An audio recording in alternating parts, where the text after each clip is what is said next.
अस्सलामुअलैकुम। Pakistan cricket board ने एक और दफा भंग पी ली है। माफी चाहता हूँ, मेरा मतलब है कि पाकिस्तान क्रिकेट बोर्ड ने पाकिस्तान सुपर लीग 2025 के लिए पाकिस्तानी प्लेयर्स की कैटेगरीज का ऐलान कर दिया है। और ये कैटेगरीज देखने के बाद मेरा तो ये दिल चाहता है कि अपना सर दीवार में मार दूं।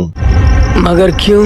और क्योंकि हसन अली, उसामा मीर और मोहम्मद आमिर को प्लेटिनम कैटेगरी में रख दिया गया है। अब आप में से बहुत सारे लोग यही कहेंगे कि मोहम्मद आमिर को तो प्लेटिनम कैटेगरी में ही होना चाहिए था। तो सरकार मोहम्मद आमिर ने PSL 2024 में कोटा ग्लैडिएटर्स के लिए 7 मैचेस खेले थे और उसमें सिर्फ 9 विकेटें हासिल की थी। अगर ये कारकर्दगी काफी है किसी भी प्लेयर को प्लेटिनम कैटेगरी में प्रमोट करने के लिए, तो इस हिसाब से उस्मान खान को भी प्लेटिनम कैटेगरी में होना चाहिए था। उन्होंने PSL 2024 में 7 मैचेस खेले, 420 रन स्कोर किए, 107 की एवरेज और 164 के स्ट्राइक रेट के साथ, लेकिन उन्हें डायमंड कैटेगरी में रखा गया है। उसके बाद अगर बात की जाए उसामा मीर की, उसामा मीर PSL 2024 के टॉप विकेट टेकर जरूर रहे थे, लेकिन 12 मैचेस में सबसे ज्यादा 23 छक्के उसामा मीर को ही पड़े थे। और वर्ल्ड कप 2023 हो या उसके बाद की कोई परफॉर्मेंस, उसामा मीर पाकिस्तानी टीम के लिए कोई खातिर खा कारकर्दगी नहीं दिखा सके। और हसन अली की तो बात ही निराली है। PSL 2024 में हसन अली ने कराची किंग्स के लिए 10 मैचेस खेले, जिसमें 8 की इकोनॉमी के साथ 14 विकेटें हासिल की। वैसे तो ये एवरेज परफॉर्मेंस थी, लेकिन हसन अली कराची किंग्स के टॉप विकेट टेकर थे। कराची किंग्स की पिछले साल की परफॉर्मेंस को देखकर सलमान इकबाल तो यही चाहते होंगे कि पूरी की पूरी टीम को लात मारकर बाहर फेंक दिया जाए, क्योंकि कराची किंग्स पिछले साल बहुत ही बुरा खेली थी। इन कैटेगरीज का ऐलान होने के बाद इस्लामाबाद, लाहौर और मुल्तान के पास प्लेटिनम कैटेगरी का कोई प्लेयर खरीदने की जगह ही नहीं बची। कोयटा और कराची के पास 2-2, जबकि पेशावर के पास एक ही स्लॉट है प्लेटिनम कैटेगरी का प्लेयर खरीदने की। अगर एक नजर डाली जाए इन कैटेगरीज पर, तो इस्लामाबाद यूनाइटेड के पास प्लेटिनम कैटेगरी में शाबाब खान, इमाद वसीम और नसीम शाह शामिल हैं। मतलब कि अगर इस्लामाबाद यूनाइटेड को कोई बड़ा प्लेयर जो कि प्लेटिनम कैटेगरी में शामिल हो, अगर उसे खरीदना है, तो इस्लामाबाद यूनाइटेड को इन तीनों में से किसी एक को रिलीज करना पड़ेगा। मुल्तान सुल्तान के पास प्लेटिनम कैटेगरी में मोहम्मद रिजवान, इफ्तिखार अहमद और उसामा मीर, जबकि लाहौर कलंदर्स के पास प्लेटिनम कैटेगरी में शाहीन शाह अफरीदी, फखर जमान और हारिस रऊफ शामिल हैं। पेशावर ज़ल्मी की प्लेटिनम कैटेगरी में बाबर आजम और साइम अयूब, जबकि कोटा ग्लैडिएटर्स की प्लेटिनम कैटेगरी में एक ही प्लेयर है मोहम्मद आमिर। और सबसे बड़ा मजाक तो कराची किंग्स के साथ हुआ है, जिनकी प्लेटिनम कैटेगरी में हसन अली को रख दिया गया है। अब फर्ज करते हैं कि अगर हसन अली को कराची किंग्स रिलीज कर देता है, तो क्या शादाब खान को रिलीज करके इस्लामाबाद यूनाइटेड हसन अली को प्लेटिनम कैटेगरी में पिक करेगी? इज्जत इसी में रहेगी कि कराची किंग्स हसन अली को रिलीज ना करे। तो सवाल यहाँ पर यह उठता है कि बड़े प्लेयर्स जैसे David Warner, Johnny Bairstow, Kane Williamson और स्टीव स्मिथ को अगर शामिल किया जाता है, तो उन्हें किस कैटेगरी में रखा जाएगा? अगर उन्हें प्लेटिनम कैटेगरी में रखा जाता है, तो तमाम फ्रेंचाइजीज के पास सिर्फ 5 ही स्लॉट्स हैं प्लेटिनम कैटेगरी का प्लेयर खरीदने की। तो यहाँ पर दूसरा ऑप्शन ये हो सकता है कि इन प्लेयर्स को डायमंड कैटेगरी में रखा जाए। अगर तमाम टीमों की डायमंड कैटेगरी की लिस्ट पर नजर दौड़ाई जाए, तो इस्लामाबाद यूनाइटेड के पास आजम खान और सलमान अली आगा डायमंड कैटेगरी में मौजूद है।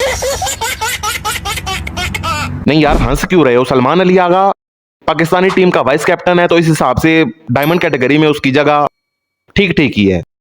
मुल्तान सुल्तान के पास डायमंड कैटेगरी में अब्बास अफरीदी, खुशदिल शाह, मोहम्मद अली और उस्मान खान है। और मुल्तान सुल्तान की ये कैटेगरी भी फुल है, लेकिन मुल्तान सुल्तान को इसमें से एक प्लेयर को लाजमी रिलीज करना पड़ेगा। कोयटा ग्लैडिएटर्स की भी ये कैटेगरी बिल्कुल फुल है, जिसमें सरफराज अहमद, अबरार अहमद, मोहम्मद हसनैन और सऊद शकील शामिल हैं। लेकिन कोयटा ग्लैडिएटर्स को इसमें से एक प्लेयर को रिलीज करना पड़ेगा। अब्दुल्ला शफीक लाहौर कलंदर्स की डायमंड कैटेगरी में शामिल है, जबकि बाकी तीनों स्लॉट्स लाहौर कलंदर्स की खाली हैं। पेशावर ज़ल्मी के पास मोहम्मद हारिस और आमिर जमाल डायमंड कैटेगरी में मौजूद है, जबकि कराची किंग्स के पास शान मसूद, शोएब मलिक और मोहम्मद नवाज मौजूद है। अब सवाल यही उठता है कि क्या इन बड़े प्लेयर्स को डायमंड कैटेगरी में शामिल किया जाएगा, और क्या ये प्लेयर्स डायमंड कैटेगरी में शामिल होने के लिए मान जाएंगे? ये सवाल आपसे है और पाकिस्तान क्रिकेट बोर्ड से है। आप तो इसका जवाब देंगे कमेंट बॉक्स में। पाकिस्तान क्रिकेट बोर्ड का पता नहीं, क्योंकि उन्होंने कभी किसी को जवाब दिया नहीं। आज के लिए इतना ही। अपना ख्याल रखिएगा और अपने इस चैनल का भी। अल्लाह हाफिज।